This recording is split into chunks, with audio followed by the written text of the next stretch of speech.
There's a reason 12 of the wealthiest families in Robertson County, Tennessee, changed their surnames between 1847 and 1860. 12 families who had controlled the county's courts, banks, and land for over 20 years suddenly wanted nothing to do with their own names. They scattered across 4 states, some moving as far as Texas and Missouri, desperate to escape something that had happened in the autumn of 1847. What they were running from wasn't a plague, wasn't a war, wasn't a financial collapse. It was a woman. Her name was Eliza Harwell, and she was born with one blue eye and one brown eye. A condition so unusual that people in 1824 believed it meant she could see things others couldn't. But what destroyed those 12 families had nothing to do with superstition. It had everything to do with what Eliza actually witnessed over 23 years, what she understood about how power really worked in Tennessee, and what she did with that knowledge when she finally got the chance. They called it a curse. The newspapers called it the Springfield Scandal. Before we continue with how one woman brought down 12 of the most powerful men in Middle Tennessee, I need to ask you something. Where are you watching from? Drop your state or city in the comments below. And if you want more dark stories from American history that sound impossible but actually happened, subscribe and hit that notification bell. You're going to want to hear every detail of this. What makes this story so disturbing isn't that Eliza Harwell had any special power. It's that she had something these men never expected an enslaved woman to have. Access to their secrets, the intelligence to understand what those secrets meant, and eventually the opportunity to speak. Robertson County, Tennessee in 1824 was a landscape of contradictions. The tobacco fields stretched green and profitable under summer suns, while the Cumberland River wound through valleys where Cherokee families had lived for generations before being pushed westward.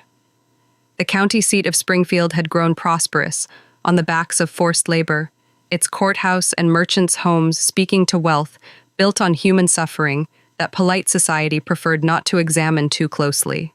The soil was rich, the growing season favorable, and by the 1820s, Robertson County had established itself as one of the more prosperous agricultural regions in Middle Tennessee. Tobacco was king, but cotton was gaining ground. And the men who controlled the land controlled everything else: the courts, the banks, the political offices, the future itself. The Harwell Plantation sat on 800 acres of prime bottomland, managed by Colonel James Harwell, a man whose reputation balanced precariously between respected landowner and something darker whispered about in quarters where enslaved people gathered after the work bells fell silent. Harwell had inherited the property from his father in 1819 and had spent 5 years expanding both his holdings and his influence. He served as a county magistrate, maintained friendships with Tennessee's political elite, and hosted gatherings where deals were made that never appeared in official records. The plantation itself was impressive by regional standards. The main house was a 2-story structure of brick and timber with a wide porch that caught the evening breeze. Behind it stretched the working heart of the operation, the tobacco barns, the curing sheds, the blacksmith's forge, the weaving house, and the 2 rows of cabins where the enslaved population lived.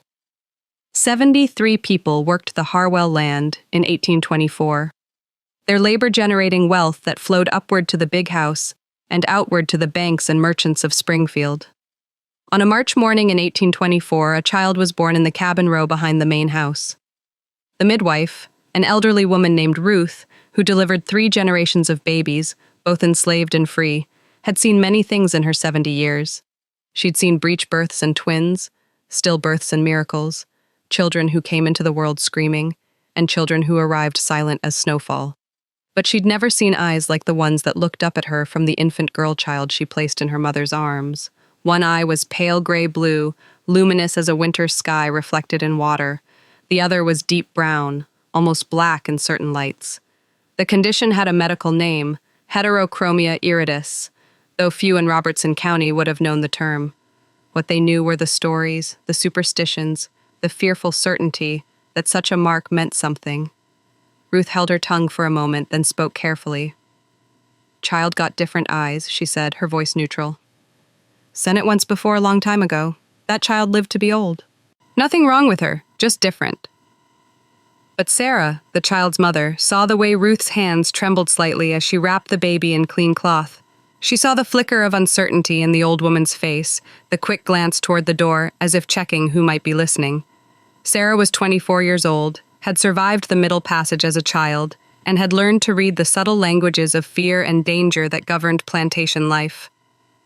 The child's mother held her daughter close and made a decision in that moment that would shape everything to come. She named the girl Eliza, a name she'd heard from the mistress's Bible readings, a strong name that sounded like it belonged to someone who mattered. And she resolved to raise her as normally as possible, despite the stars and whispers that would inevitably follow. For the first 6 years of Eliza's life, that plan worked reasonably well. Children in the quarters accepted her easily enough, fascinated by her eyes, but unbothered once the novelty faded. They played the same games, shared the same meager meals, learned the same lessons about survival and silence that all enslaved children learned. The white children who glimpsed her kept their distance, warned by parents who'd filled their heads with folk beliefs about mismatched eyes, bringing bad fortune, or marking those who could see spirits. But Eliza herself was developing traits that had nothing to do with superstition and everything to do with her particular mind.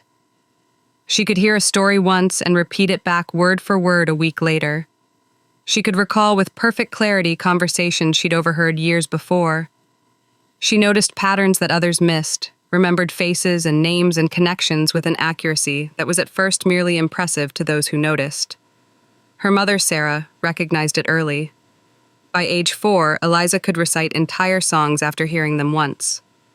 By 5, she could describe in detail events that had happened 2 years prior, remembering not just what happened, but who was present, what they wore, what the weather was like. By 6, she'd begun to understand that this gift made her different in ways that went beyond her unusual eyes. As she grew older, it became something else entirely. The summer of 1830 brought a drought that left the tobacco yellowing in the fields and tempers running short across Robertson County.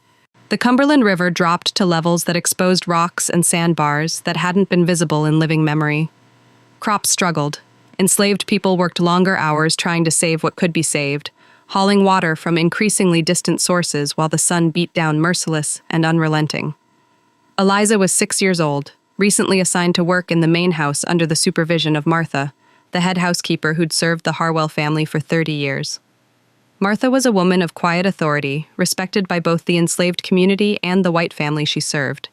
She'd learned to navigate the impossible terrain of plantation life, understanding when to speak and when to remain silent, when to push back and when to submit, surviving through a combination of intelligence, diplomacy, and carefully cultivated usefulness.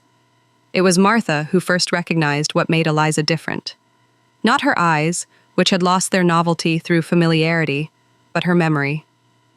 The child heard instructions once and executed them perfectly days later. She could recall which guests had visited 3 weeks prior, what they'd eaten, what they'd discussed while she cleared their plates. She knew which cabinet held which dishes without being told twice, could recite the entire week's menu after hearing the cook plan it once on Monday morning, remembered the names of people she'd met only briefly months before. Martha watched this with growing concern. She'd seen enough of plantation life to understand that intelligence in enslaved people was simultaneously valued and feared, useful enough to exploit, dangerous enough to suppress. A child who appeared too smart, too observant, too capable of understanding the mechanisms of power around her was a child in danger. One evening in late July, after the household had settled and most people were asleep, Martha sought out Sarah in the quarters. They spoke in whispers, their voices barely audible over the chorus of crickets and tree frogs. "That child remembers too much," Martha said, her voice low and urgent. "I watch her. She hears something once, she got it forever.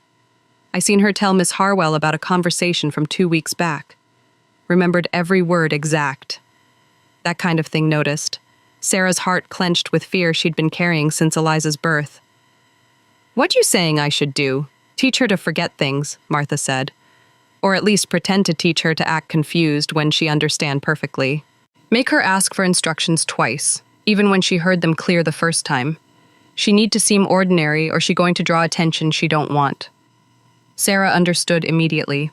An enslaved person who appeared too intelligent, too observant, was a threat to the system that required them to be seen as inferior, as naturally suited to servitude, as incapable of the higher reasoning that justified their bondage. Intelligence had to be hidden, dulled, made invisible. She began teaching Eliza the difficult art of appearing less capable than she was. It was a bitter lesson, training her daughter to diminish herself. but Sarah knew it might save her life. But some things couldn't be hidden, and some things once seen couldn't be unseen. On an August evening, when the heat sat thick as wet wool over the plantation, Colonel Harwell hosted a dinner for 11 of his associates. They were men of influence who arrived in carriages that kicked up dust on the long drive to the main house. Plantation owners from neighboring counties, a state representative whose district included Robertson County, 2 judges who presided over regional courts, several merchants who financed tobacco operations through credit and loans, and a land speculator named Edward Vance, whose wealth came from sources that weren't discussed in polite company. The dining room had been prepared meticulously. Martha had overseen every detail, the china arranged just so, the silver polished until it gleamed in candlelight, the linens pressed and spotless. The food was elaborate by rural Tennessee standards: roasted pork and chicken, corn pudding, greens cooked with fatback, fresh bread, fruit preserves, and pies made with the last of the previous year's dried apples. Eliza, small enough to be easily overlooked, moved through the dining room, refilling water glasses and removing empty plates. Martha had positioned her there deliberately, knowing the child's memory, and hoping she'd simply blend into the background. The men had been drinking heavily, bourbon flowing freely as the evening progressed, their voices growing louder, their words less guarded with each passing hour. Eliza heard Edward Vance boasting about a recent acquisition, his voice thick with satisfaction and alcohol. Bought the Fuller property for 1/3 of its value. The widow never knew her husband had signed over the deed as collateral 3 years ago. Documentation I happened to acquire through appropriate channels. By the time she figured it out, the foreclosure was final. Couldn't have worked more perfectly if I'd planned it myself.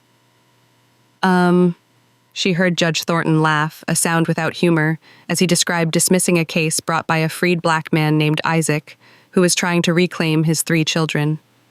The children had been sold before Isaac's manumission papers were finalized, and he'd spent 2 years working to earn enough money to buy them back, only to discover they'd been sold separately to buyers in 3 different counties. Couldn't let that precedent stand, Judge Thornton explained, gesturing with his glass. Man brings a case like that, wins it. Next thing you know, every one of them would be flooding the courts with similar claims. Have to maintain order, maintain the system. I dismissed it on technical grounds, improper filing procedures. He didn't have representation, of course. Couldn't afford it made it simple enough. The other men nodded appreciatively, understanding the implications. The law existed not for justice, but for maintaining power structures that benefited them. She heard Colonel Harwell himself discussing a plan to manipulate the county assessor into undervaluing certain properties along the Cumberland River bottomland, making them vulnerable to acquisition by what he called our consortium. The plan involved a complex scheme of coordinated lowball offers, manufactured debts, and strategic foreclosures that would transfer prime farmland from struggling small farmers to the men in this room. And she heard something else, something that made her pause with a water pitcher frozen in her small hands, her heart suddenly loud in her ears. The men were discussing a woman named Grace Thornahill, a free woman of color who owned 40 acres of prime farmland just outside Springfield. She'd inherited it from her white father, a respected merchant who'd freed her mother and their 3 children in his will and left them property that should have secured their future. Grace Thornhill had refused multiple offers to sell the land. She'd built a successful small farm operation, growing vegetables and raising chickens, supplying Springfield's market with produce that was known for its quality. She'd done everything right, followed every law, paid every tax, maintained her freedom papers with meticulous care. The conversation turned to speculation about how unfortunate it would be if questions arose about the legitimacy of her father's will. Questions that Marcus Pettiford, an attorney who specialized in property disputes, might be positioned to raise, or if her free papers were discovered to have irregularities, small technical problems that Judge Thornton might be obligated to address in his court, or if her property happened to be subject to liens or debts that Edward Vance might happen to hold documentation for. These things resolve themselves, Colonel Harwell said, his voice casual as if discussing the weather, as if discussing whether to plant tobacco or cotton in the North Field with appropriate pressure applied in appropriate places. She'll sell eventually, or circumstances will create opportunities for acquisition through other means. The woman has no family support, no legal representation she can afford, no real protection. It's simply a matter of patience and coordination, the other men murmured. Agreement, already moving on to discuss other business, other opportunities for profitable coordination. Eliza stood motionless, the heavy pitcher still in her hands, watching these men who held the power of life and death, prosperity and ruin over everyone in Robertson County. She was 6 years old, but she understood with sudden terrible clarity exactly what she was hearing.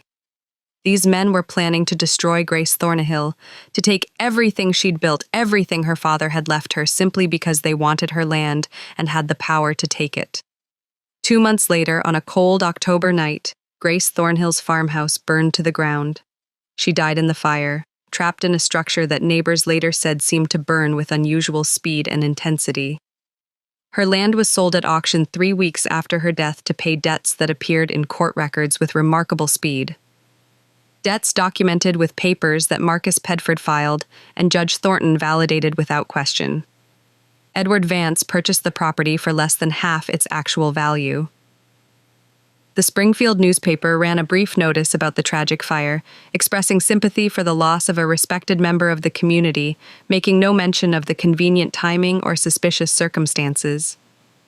Eliza was 6 years old, but she remembered every word spoken that August evening. She remembered the names, the connections, the casual cruelty of men who believed they operated above consequence. She remembered Judge Thornton's laugh and Edward Vance's satisfaction, and Colonel Harwell's calm assurance that these things resolved themselves.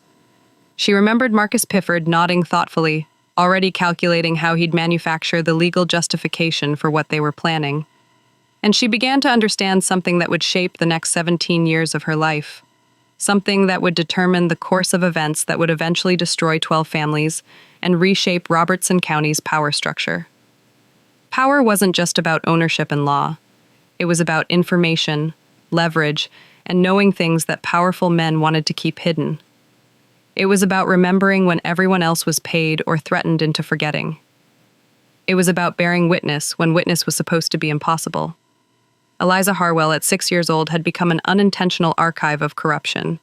And though she didn't yet know what to do with that knowledge, she knew with perfect certainty that someday it would matter.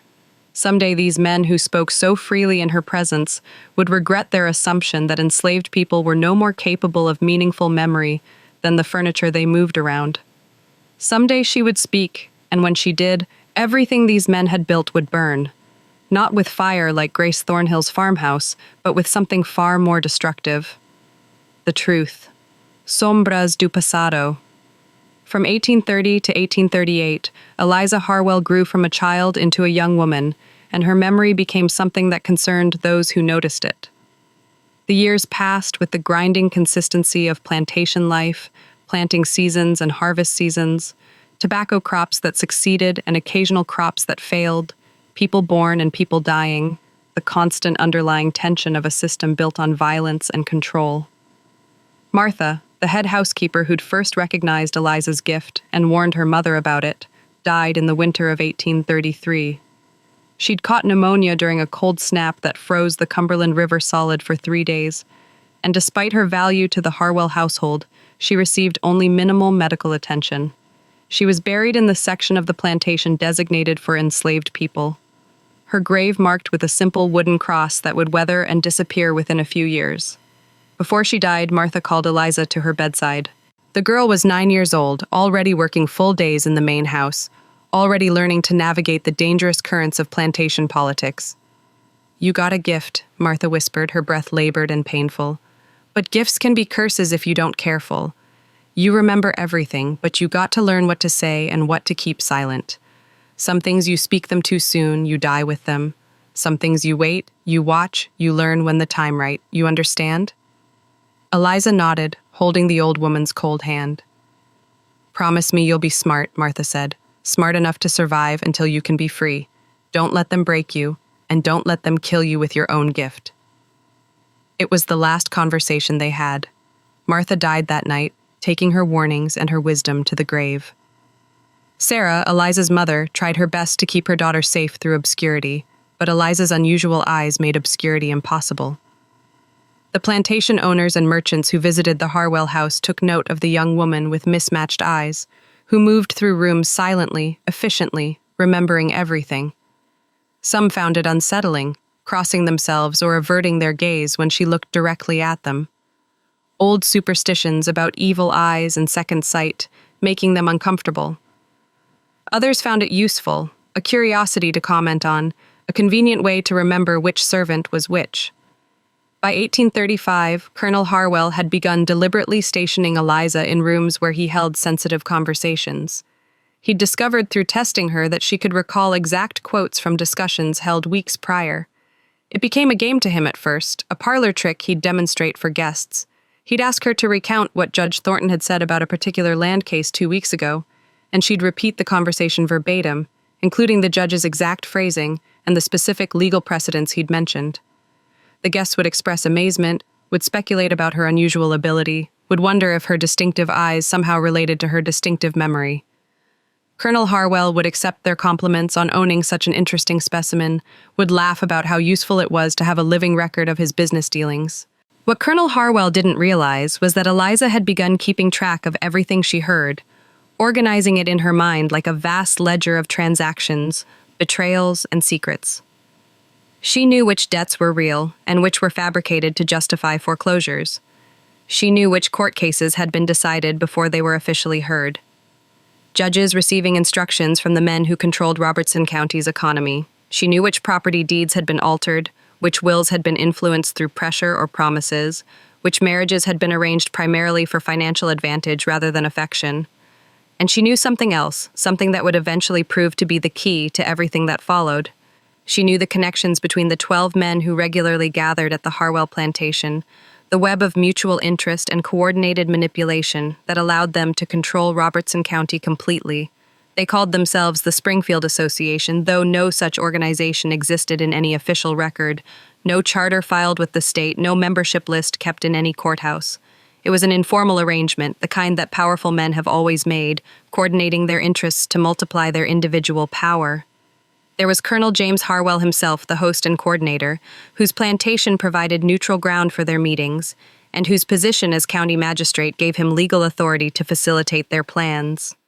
There was Judge Benjamin Thornton, who presided over the circuit court that covered Robertson and 3 neighboring counties, whose rulings ensured that legal challenges to association interests were dismissed or decided in their favor.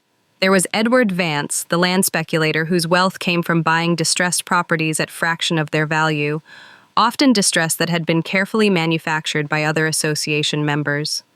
There was Robert Killebrew, who owned 300 acres and 60 enslaved people just north of Springfield, whose political connections in Nashville provided advanced warning of legislative changes that might affect land values or agricultural markets. There was Samuel Batson, whose cotton gin operations supplied half the county, and whose monopoly on cotton processing allowed him to set rates and payment terms that kept smaller farmers perpetually indebted to him. There was William Greer, who controlled the county land office and had access to all property records, surveyor reports, and title information, making him invaluable for identifying vulnerable properties and manufacturing documentation when needed. There was Thomas Whitley, whose mercantile in Springfield extended credit that kept smaller farmers trapped in cycles of debt. Their crop yields pledged before they were even planted. Their land serving as collateral for loans they could never fully repay. There was Jefferson Cunningham, who operated the county's only bank and controlled access to the capital necessary for any significant business venture. His loan approval or denial capable of making or destroying financial plans.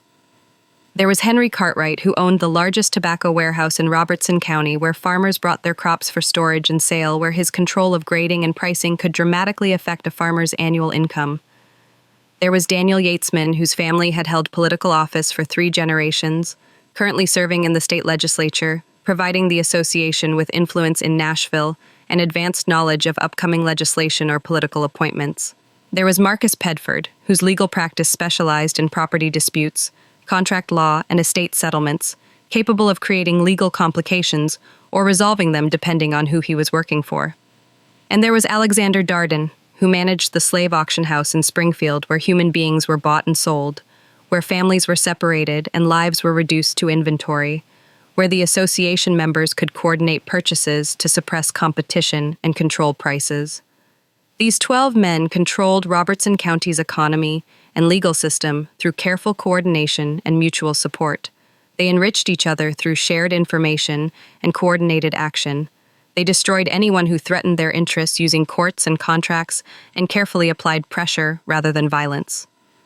Though violence was available when necessary, applied through intermediaries who couldn't be connected back to them. They did all of this while maintaining reputations as respectable citizens, church deacons, family men who attended Sunday services and contributed to local charities, and spoke eloquently about honor and tradition and the proper ordering of society. Eliza knew all of this because she'd heard them plan it, celebrate it, refine their methods over hundreds of conversations they'd held in the belief that enslaved people in the room were no more capable of meaningful memory or understanding than the furniture they arranged or the food they served. In 1838, something changed in Colonel Harwell's utilization of Eliza's abilities. Whether out of arrogance or genuine curiosity or simply increasing confidence in her usefulness, he began asking her more direct questions about what she'd heard. At first, they were simple tests, verification of details he already knew but wanted confirmed. Then they became something else entirely. He wanted her to tell him exactly what Robert Killebrew had said about a boundary dispute with a neighboring property owner, word for word, so he could understand Killebrew's actual position versus what he'd claimed publicly. He wanted to know exactly how much money Thomas Whitley had mentioned lending to a particular farmer, because the numbers Whitley was reporting to the association didn't match with what he'd said in casual conversation. He wanted to recall exactly which properties Edward Vance had expressed interest in acquiring during various discussions, so he could potentially acquire them first or partner with Vance on more favorable terms. Colonel Harwell, in other words, was using Eliza's memory to gain advantage over his own associates.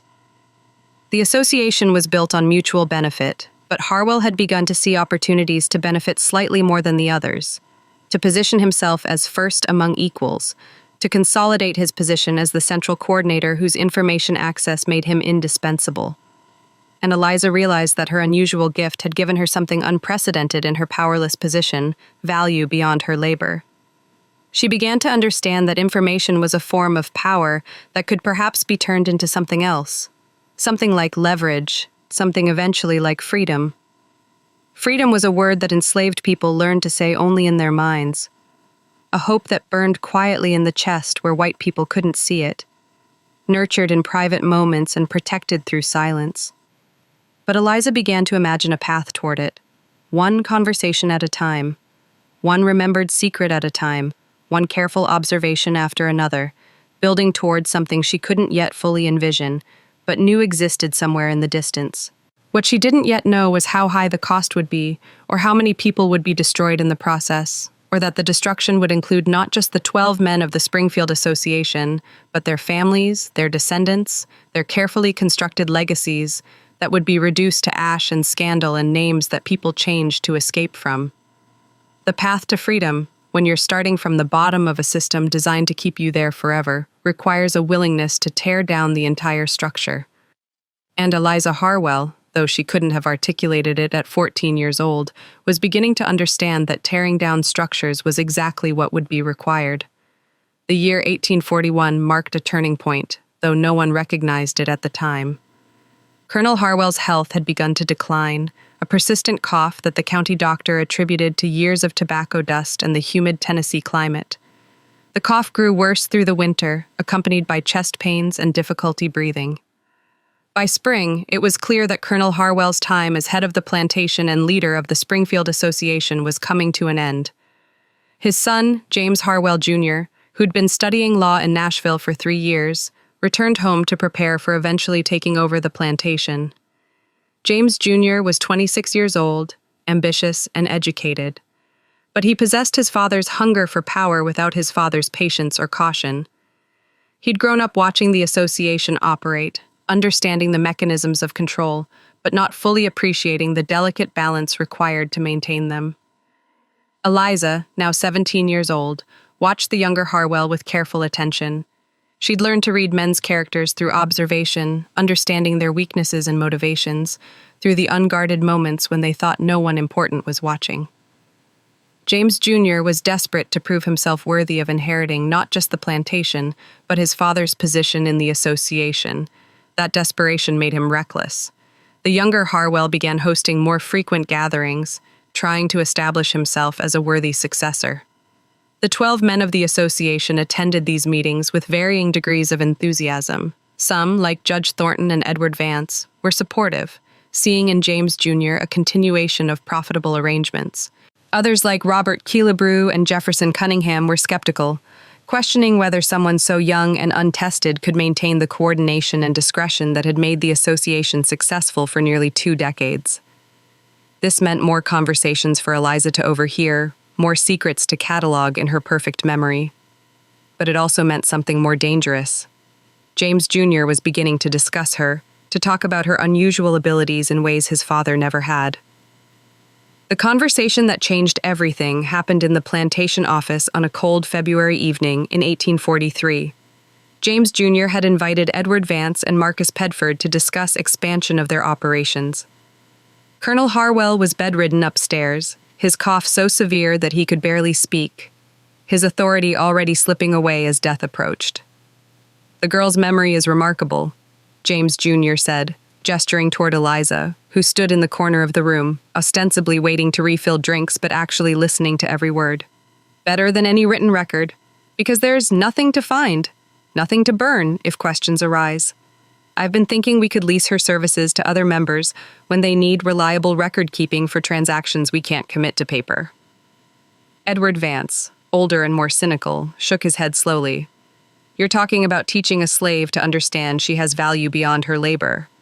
That's dangerous territory, James. Your father understood that. He used her, yes, but he never let her know she was valuable, never gave her reason to think she had leverage."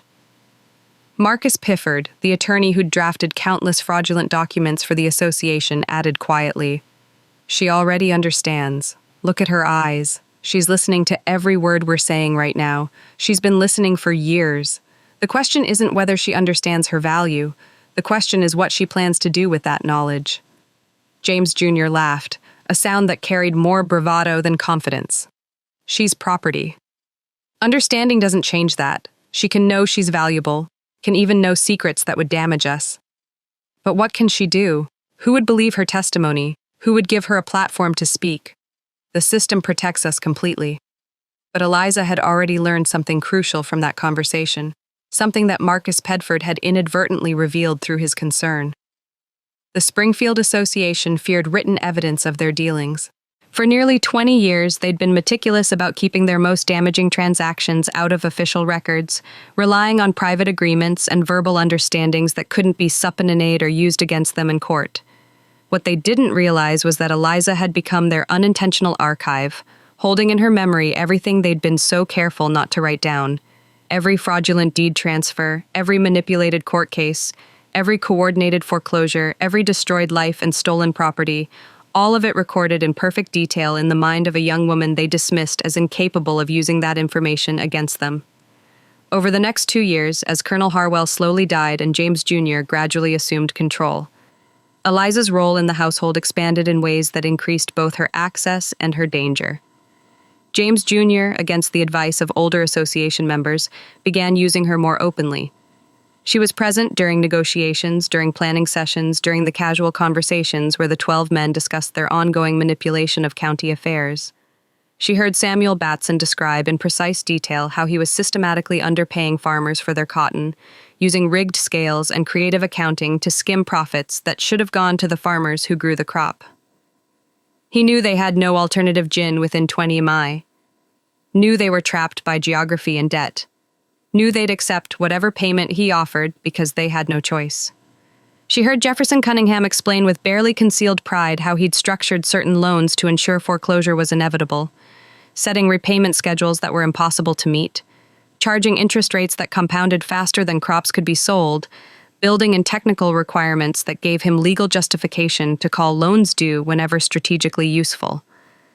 She heard Daniel Yatesman boast about a political opponent whose reputation he'd destroyed through carefully planted rumors about financial impropriety and moral failings.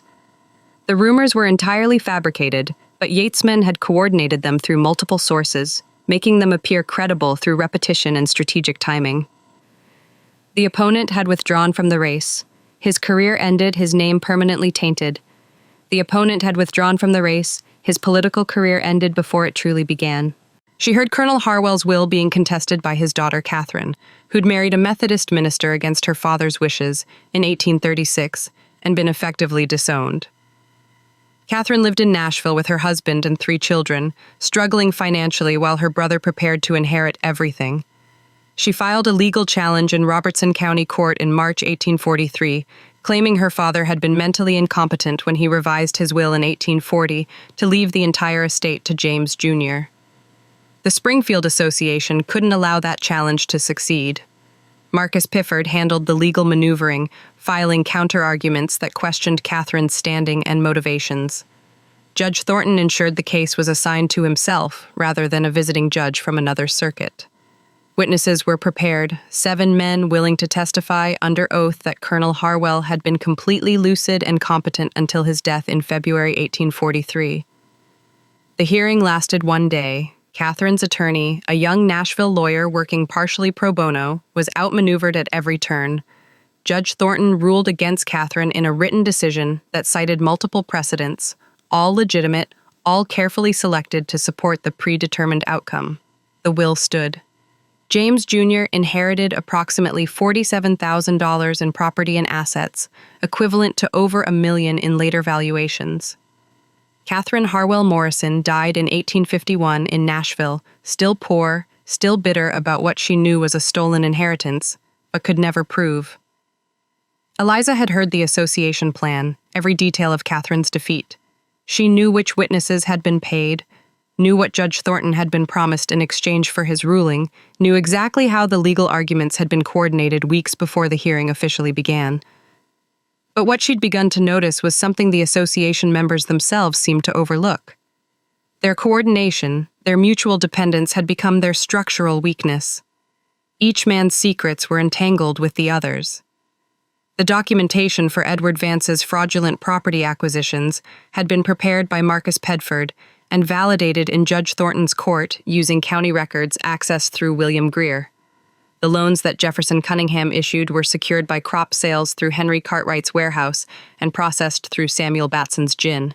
The political cover that Daniel Yatesman provided in Nashville depended on financial support from all 12 members. Expose one thread and the entire web became visible. Destroy one man's credibility and questions would naturally extend to his associates. It was a system that worked perfectly as long as it remained hidden, but was extraordinarily vulnerable once examined. Eliza was 20 years old in 1844. She was enslaved, legally considered property worth approximately $900 on the open market based on her age, health, and capabilities. She was powerless in every way that Tennessee law recognized, but she knew things that could destroy 12 of the most powerful men in Middle Tennessee. She knew exact dates, specific amounts, precise quotes, verifiable details. She knew where the bodies were buried metaphorically and, in at least 2 cases, literally, though details would never make it into official court records. The question was what to do with that knowledge and whether the cost of using it would be survivable. In the spring of 1844, James Harwell Jr. made a disastrous investment that accelerated everything.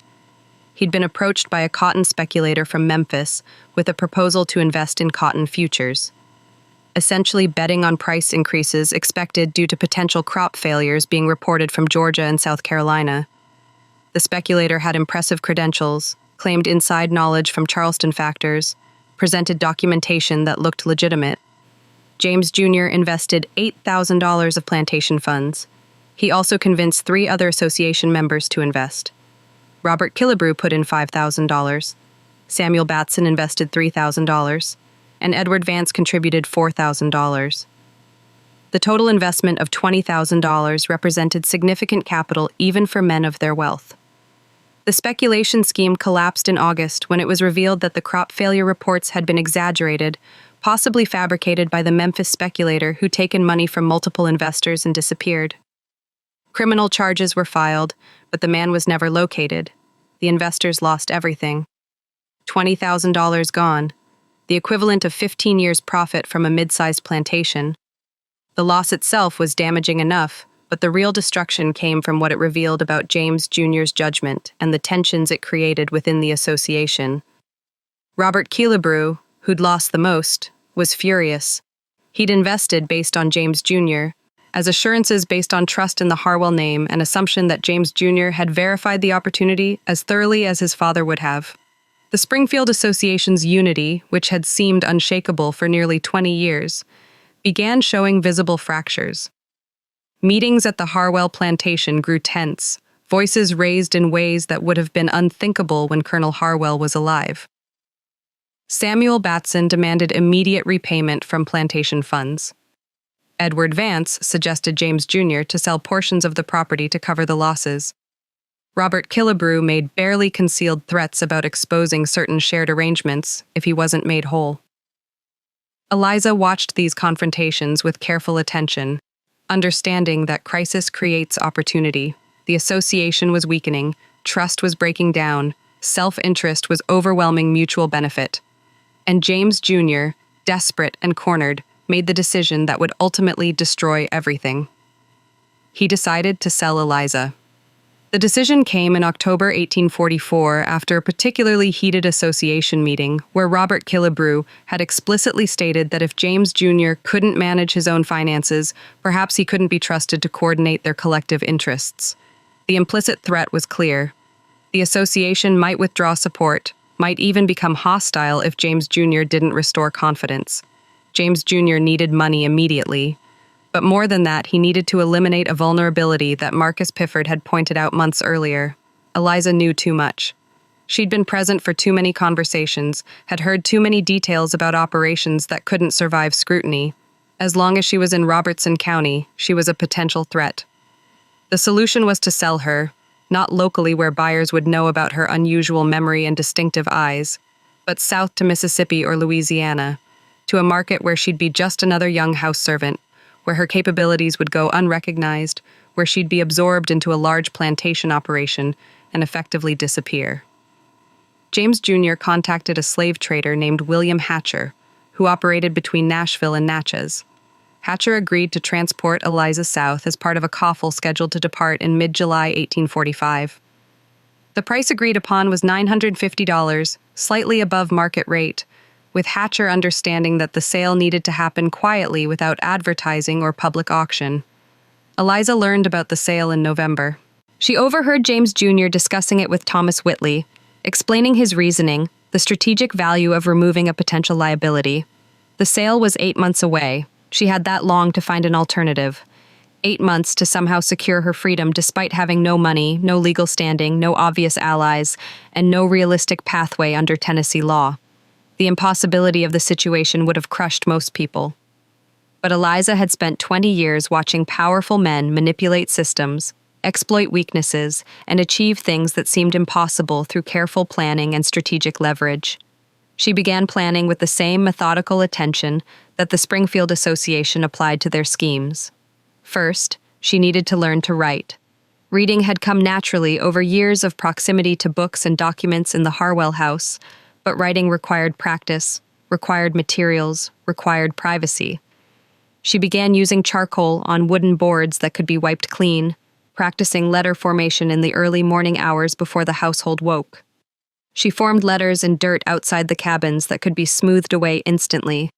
She traced words in ash on the hearthstones in the kitchen house, developing the fine motor control needed for legible handwriting. By March 1845, she could write clearly enough to compose a simple letter. Second, she needed an intermediary, someone with enough credibility and independence to potentially help her, someone who wasn't part of the Robertson County power structure that the association controlled. The opportunity arrived in late May when Reverend Thomas Walsh came to Springfield for a week of revival services. Walsh was a circuit preacher based in Nashville, known for passionate sermons about moral corruption and Christian duty. He'd built a reputation across Middle Tennessee, drawing large crowds and making connections with politicians, journalists, and reformers in Nashville, who were increasingly critical of slavery and the political power of plantation owners. Walsh stayed, as such preachers customarily did, with prominent families who could afford to host him. He spent 3 nights at the Harwell Plantation, arriving on a Tuesday evening and departing Friday morning. On Wednesday night, Eliza did something that required timing, nerve, and enormous risk. She'd been assigned to prepare the guest room, which gave her legitimate access. While Walsh was at dinner, she entered his room and left a letter on his pillow, partially hidden under the coverlet, where he'd find it when retiring for the night. The letter was brief, unsigned, written carefully. Sir, a Christian man who preaches against corruption might wish to know that great corruption exists in Robertson County, involving theft of property, manipulation of courts, and destruction of innocent people. Detailed information is available from someone who has witnessed and can recount specific acts with complete accuracy. If you wish to learn more, walk past the large oak tree at the east property boundary at dawn Thursday. Come alone. This concerns matters of justice that may interest a man of God. Walsh found the letter that night. He read it by candlelight.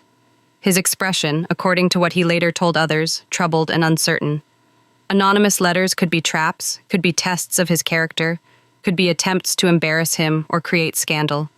But he was also genuinely committed to justice, genuinely troubled by the corruption he'd witnessed in Tennessee, and curious about what information might be available.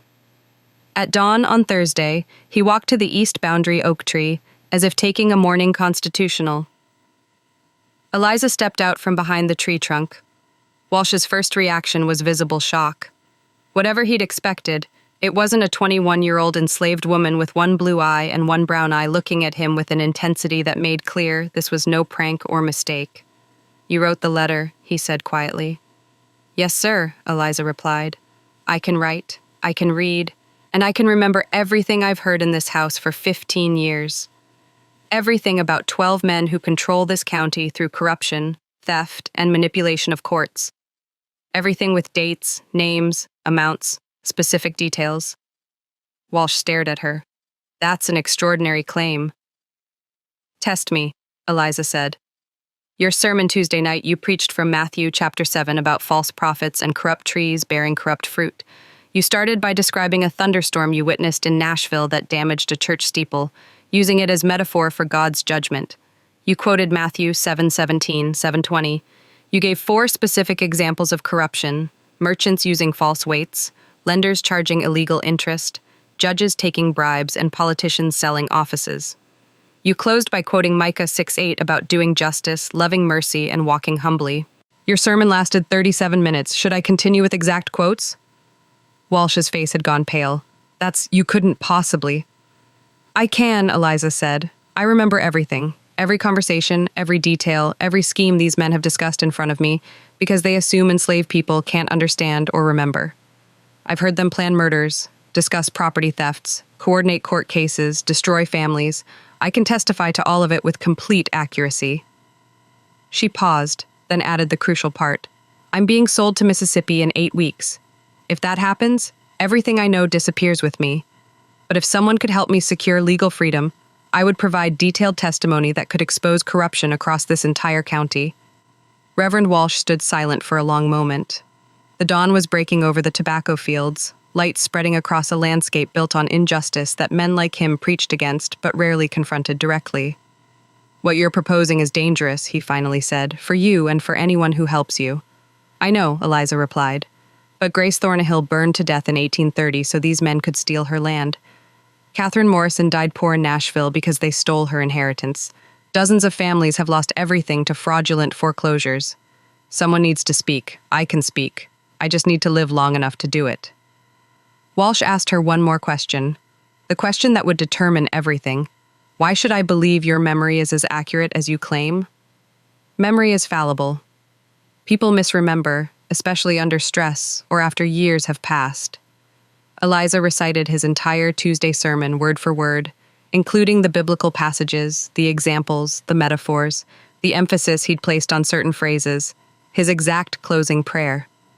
She spoke for 37 minutes, reproducing his sermon with such precision that Walsh later said it felt like hearing his own voice played back to him. When she finished, Walsh was silent for nearly a minute. "That's not a normal gift," he finally said, his voice shaken. "No, sir," Eliza agreed, "but what I've been forced to witness isn't normal either. It's evil disguised as law, and someone needs to expose it."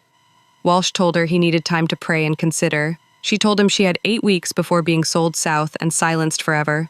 He returned to the plantation house, spent the day in visible contemplation, preached that evening about justice and the courage required to confront powerful wrongdoing, and departed Friday morning with no indication of his decision.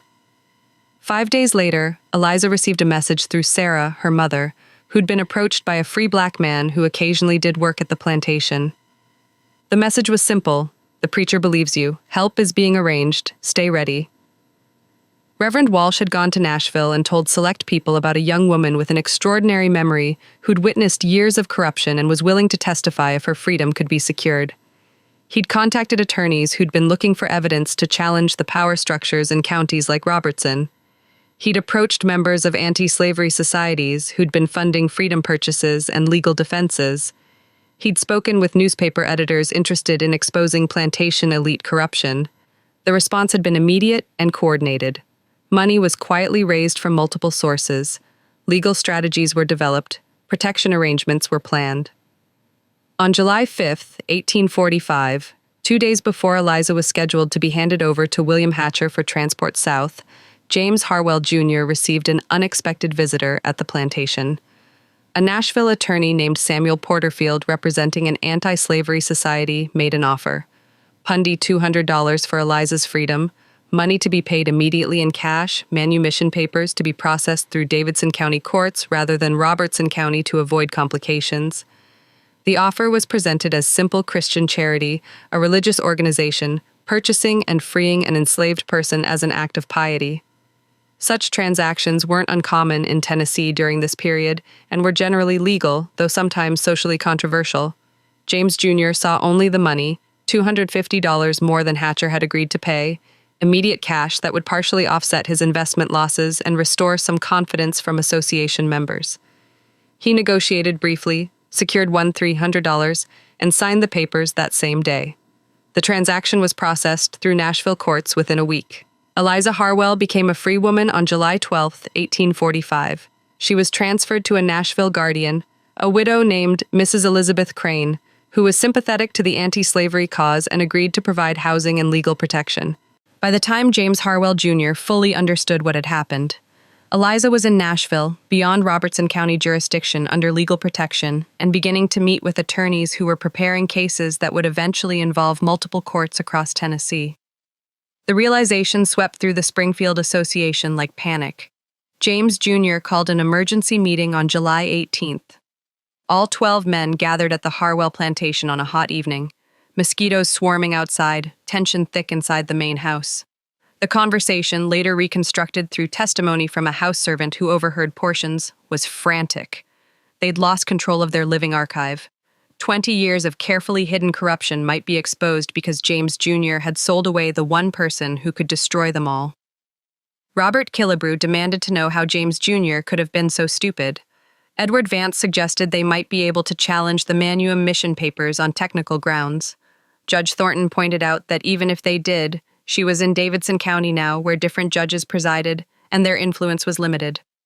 Marcus Pedford, the attorney, spoke the truth they all understood. She's legally free, she's under protection in Nashville, and she knows everything. Every fraudulent deed, every manipulated case, every foreclosure, every scheme we've discussed for 20 years.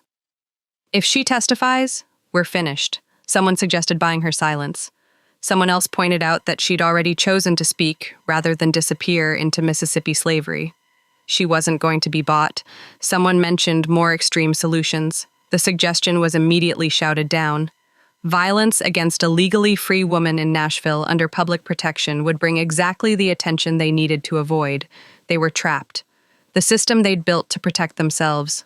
Legal manipulation, coordinated influence, careful avoidance of written evidence had become their vulnerability. Because they'd hidden everything, there were no official records they could point to as innocent explanations.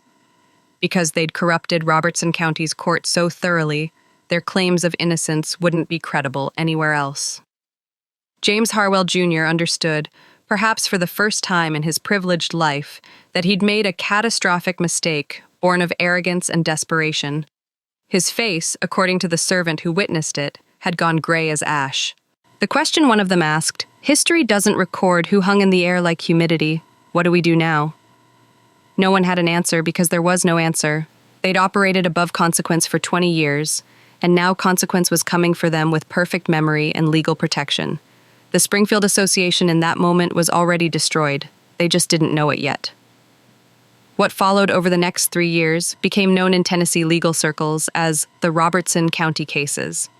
Though newspapers eventually called it the Springfield corruption scandal, the legal proceedings were complex, involving multiple jurisdictions, multiple types of cases, and eventually drawing attention from as far away as New York and Boston, where abolitionist newspapers seized on the story as evidence of systemic corruption in slave states. Eliza's testimony began in September 1845 in Davidson County Court in a property restoration case brought by the surviving children of Grace Thornhill. The Thornhill heirs had tried for years to challenge the seizure of their mother's land, but lacked evidence to overcome the documentation that Marcus Pedford had filed and Judge Thornton had validated. Eliza provided that evidence. She testified that on August 14, 1830, she'd heard the Springfield Association discuss plans to force Grace Thornhill off her land. She recounted the conversation with devastating precision, what each man said, what strategies they discussed, how they'd coordinated the creation of false debt documentation. She described how Marcus Pedford had explained his approach to manufacturing legal grounds for seizure, how Judge Thornton had assured the others he'd validate the claim without scrutiny, how Edward Vance had already identified the property as desirable for acquisition. Defense attorneys objected strenuously. An enslaved person's testimony, even someone subsequently freed, shouldn't be admissible against white men in property disputes. The objection was overruled. Eliza was legally free at the time of testimony, and Davidson County courts operated under slightly different precedents than rural counties. They challenged her memory. How could anyone remember exact quotes from 15 years prior? The judge allowed Eliza to demonstrate. She recited word for word opening statements from both attorneys that had been given 2 days earlier. Court stenographers confirmed her accuracy was perfect. She provided details that could be checked against records, dates of specific court filings, amounts mentioned in debt claims, names of witnesses who testified in the original foreclosure case where records still existed. Her testimony matched. Where records had been conveniently lost, the pattern of convenient loss itself suggested accuracy of her claims about manipulation. The case lasted 3 weeks. The verdict came in October.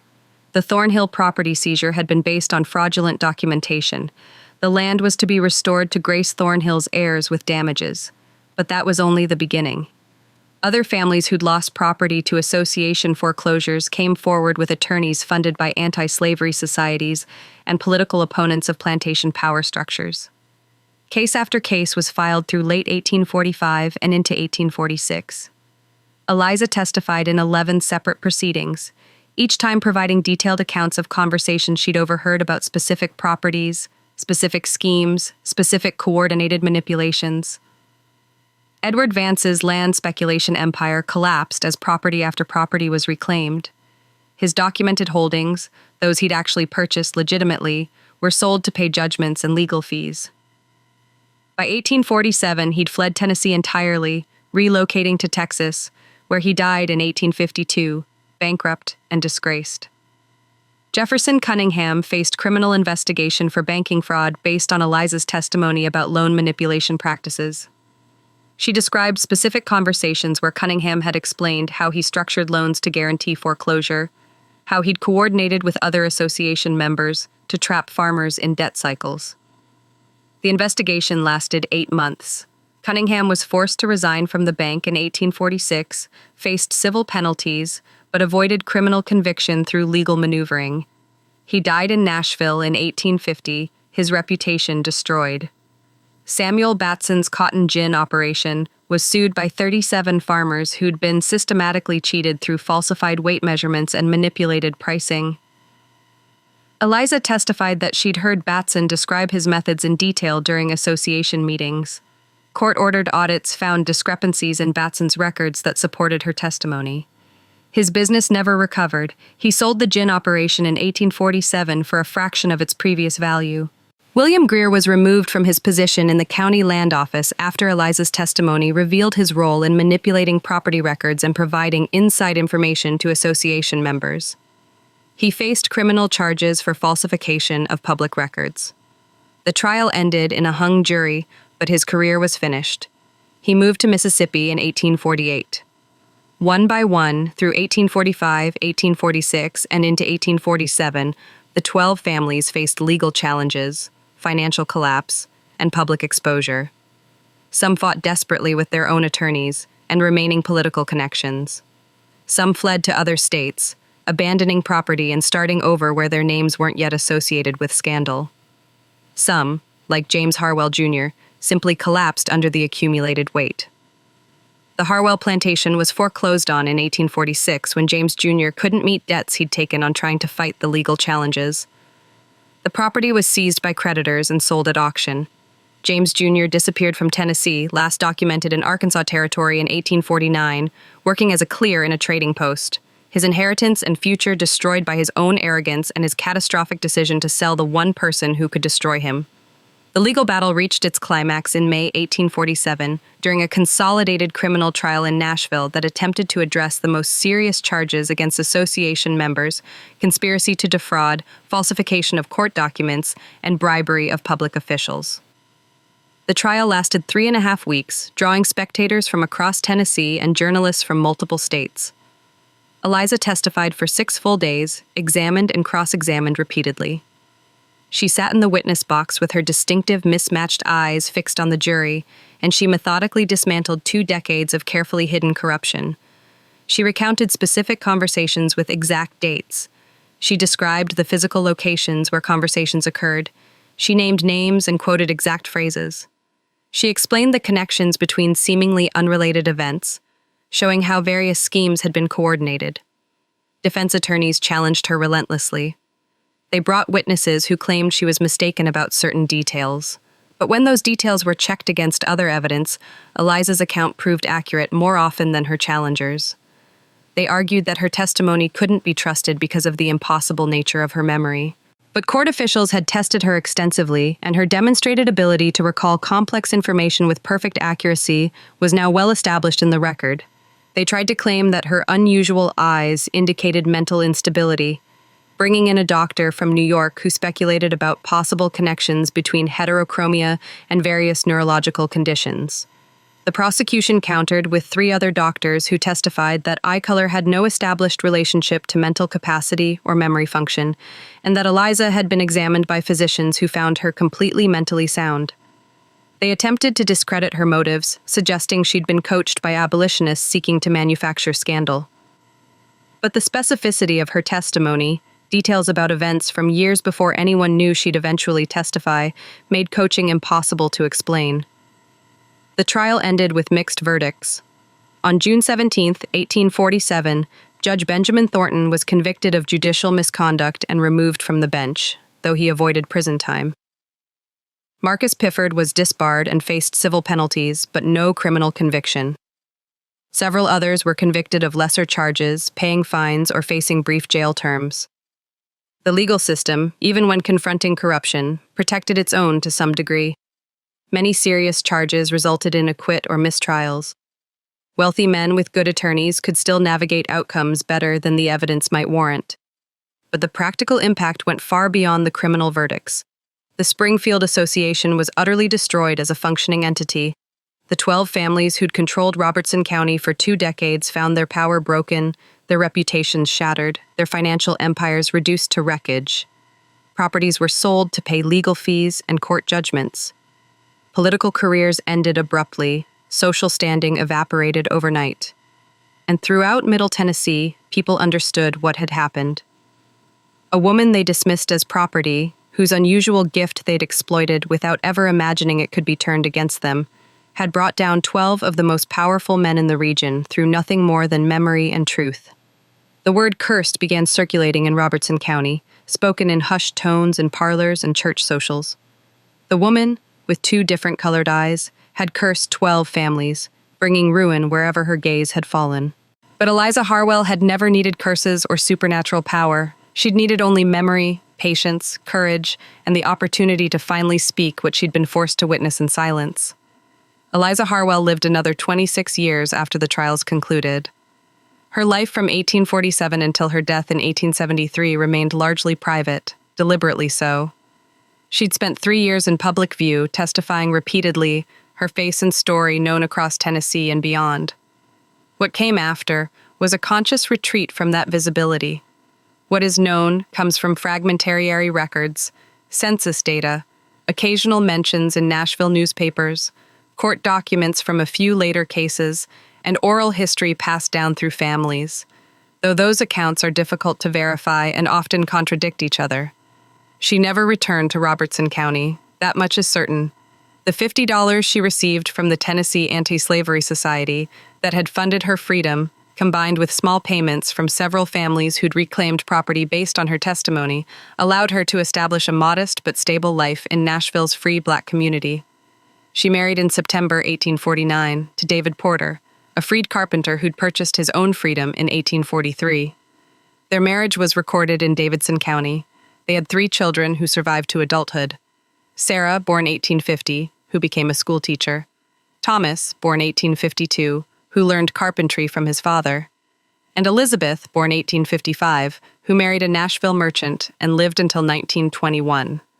Census records from 1850, 1860, and 1870 show Eliza listed as a laundress, a domestic occupation that was common among free Black women in Nashville.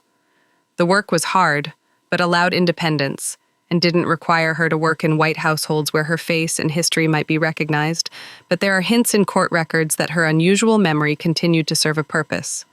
Several legal cases in Davidson County during the 1850s featured testimony from an unnamed woman who provided detailed historical information about property transactions and business dealings from years prior. The descriptions of her appearance in court transcripts when they appear invariably mention distinctive eyes of different colors. She continued to bear witness when called upon, but she did so quietly without drawing attention, speaking only when her testimony was necessary and then returning to her private life. The 12 families of the Springfield Association scattered and diminished. Some descendants remained in Tennessee bearing surnames that had once commanded respect, but now carried associations with scandal and corruption. Robert Killebrew's grandson changed the family name to Kilbourne and moved to Kentucky in 1869. Daniel Yatesman's children relocated to Alabama. Thomas Whitley's son sold the family mercantile in 1851 and moved to St. Louis. Others simply faded from records, their family lines ending or becoming untraceable. Alexander Darden died in 1849. His slave auction business had collapsed in 1846, and he'd lived his last years in poverty in Springfield. Henry Cartwright sold his tobacco warehouse in 1848 and moved to New Orleans, where he died in a yellow fever epidemic in 1853. Robertson County itself changed slowly. New people moved in, bought properties that had been seized or sold. The political structure shifted as the old power networks collapsed and new ones formed. It wasn't transformation toward justice. The system that had allowed the Springfield Association to flourish remained largely intact, built on slavery and inequality that would require a war to begin addressing. But the specific constellation of coordinated corruption that Eliza had helped expose did not reform in Robertson County. The memory of what happened, the public scandal, served as at least temporary deterrent. The courthouse fire of 1891 destroyed many records from the 1840s. The fire started around 2:00 a.m. on March 7th in the record storage room where the oldest documents were kept. By the time Springfield's volunteer fire brigade responded, the entire west wing of the courthouse was engulfed. The fire burned for 3 hours. Damage was extensive. Hundreds of documents from Robertson County's early history were lost. An investigation called the fire's cause undetermined but possibly incendiary. No arrests were ever made. Some historians believe it was simply an accident. Old buildings, inadequate fire safety, a combination of unfortunate circumstances. Others note that the documents destroyed included detailed trial transcripts and depositions containing damaging information about families whose descendants still held influence in Middle Tennessee in 1891. What survived the fire were fragments.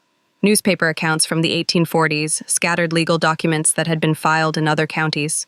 Family stories passed down through generations. Each version shaped by who was telling it and what they wanted, remembered, or forgotten. The question of what actually happened remains debated by local historians even now.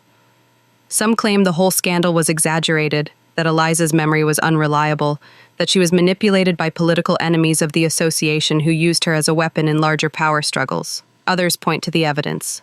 12 prominent families experienced simultaneous collapse following testimony that proved accurate enough to convince multiple courts and juries in an era when the legal system was overwhelmingly biased in favor of white male property owners. The pattern suggests the testimony was credible, the corruption real, the destruction earned. Eliza herself left no written memoir, no personal account of her experiences, whether by choice or necessity, whether she was protecting herself or simply wanted to move forward rather than look back. No one can say with certainty. She died in Nashville on August 14th, 1873, at the age of 49. Her death certificate, still preserved in Davidson County records, lists the cause as pneumonia. She was buried in what was then called the city cemetery's colored section in a grave that was marked with a simple wooden cross bearing her name and dates. The cemetery expanded and changed over the decades. Buildings were constructed over portions of it in the 1890s. Markers weathered and disappeared. By the 1920s, Eliza's grave location was no longer identifiable with certainty. No monument marks where she lies. No historical marker in Robertson County mentions her name. The plantation where she spent the first 21 years of her life was subdivided and sold through the 1850s and 1860s. Its buildings eventually demolished, its land converted to smaller farms, and eventually residential development. But in the hidden corners of Middle Tennessee history, in the gaps between official narratives and sanitized accounts, the story persists. 12 families brought to ruin. A woman with eyes that didn't match, who saw everything and forgot nothing. A curse that was nothing more and nothing less than the consequences of powerful men who believed they could speak freely in front of someone they'd convinced themselves wasn't fully human, wasn't capable of understanding or remembering, or ultimately testifying to what she'd witnessed. The truth, as it often is, was simpler and more terrible than any supernatural explanation. Eliza Harwell remembered what others wanted forgotten. And when she finally had the chance to speak, she told the truth with such precision that it couldn't be dismissed or denied. That was all it took to bring down an empire built on lies, corruption, and the arrogant assumption that power made men untouchable. In the end, they learned differently. Memory proved more powerful than influence. Truth proved more destructive than any curse. And a woman they'd owned, dismissed, and tried to silence became the instrument of their complete destruction. What do you think about this story? Do you believe everything happened as described? Or are there still secrets buried in Robertson County that historians haven't uncovered? Leave your comment below sharing your thoughts. If you enjoyed this dark chapter of American history and want more mysteries like this, subscribe to the channel, hit the notification bell, and share this video with someone who loves historical mysteries. Until the next story, remember that the past is never as buried as the powerful would like us to believe. And sometimes justice arrives not through armies or laws, but through a single voice finally given the Sichuyen Doi, ang upload thing the Limoy. Ghibli, remove text and dialogue and music, no music, only ambient and sound effects, fix character color.